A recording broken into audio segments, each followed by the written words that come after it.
শ্বশুর বাড়ি হতে খুশি হয়ে ফার্নিচার দিলে সেটা নেওয়া যাবে কিনা, খুশি হয়ে দিলে নেওয়া যাবে কিনা? ভাই, এখন ঘুষের অপর নাম হলো খুশি হয়ে দিলাম। ভাই, এটা হলো ঘুষের অপর নাম।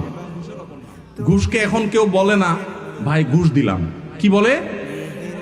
খুশি হয়ে দিলাম। ভাই ভাই আমি খুশি হয়ে দিলাম। ভাই আপনি মনে কিছু করেন না, আমার মনে কিছু নাই ভাই, আমি খুশি হয়ে দিলাম।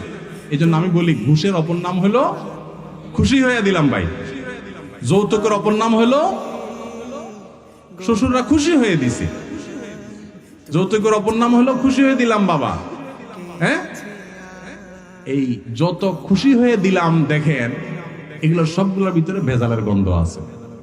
বুঝেন নাই কথা? আপনারা কেন দিচ্ছে, আমাকে তো দিচ্ছে না।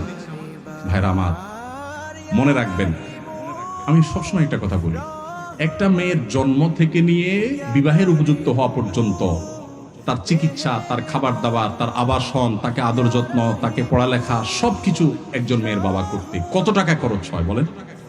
লক্ষ লক্ষ টাকা খরচ হয়, তাই না? কোনো টাকার ফিগার দিয়ে এটাকে ফিল আপ করা যাবে না। এরপরে রেডি করার পর মেয়েটাকে, আস্ত মেয়েটাকে তুলে গাড়িতে উঠে আপনার বাড়িতে দিয়ে দিচ্ছে সারা জীবনের জন্য। পড়ালেখা করেছে তো মেয়ের বাপ মা সুবিধা ভোগ করবে, আপনার ছেলে মেয়ে আপনার সংসারে যায়, আপনার বাপের বাড়িতে গিয়া রান্নাটা শিখেছে, তার মা রান্না করে খাওয়াবে আপনার 14 গোষ্ঠীরে আপনাকে। তাকে বড় করেছে তার বাপ মা, আর তার সুবিধা ভোগ করবেন আপনি। আপনার তো উচিত শ্বশুর মশাইয়ের কাছে যায় বলা, আব্বাজি আম্মাজি আপনাদের এই মেয়েকে জন্ম থেকে এই পর্যন্ত বড় করতে মোট কত টাকা, কত পয়সা, কত কষ্ট, কত রাত জাগা, কত কি করেছেন, এই সবগুলো হিসাব করে ফিগার দেন। আমি ফকিন্নির বুদ্ধ যদি সব দিতে নাও পারি চেষ্টাটা করবো।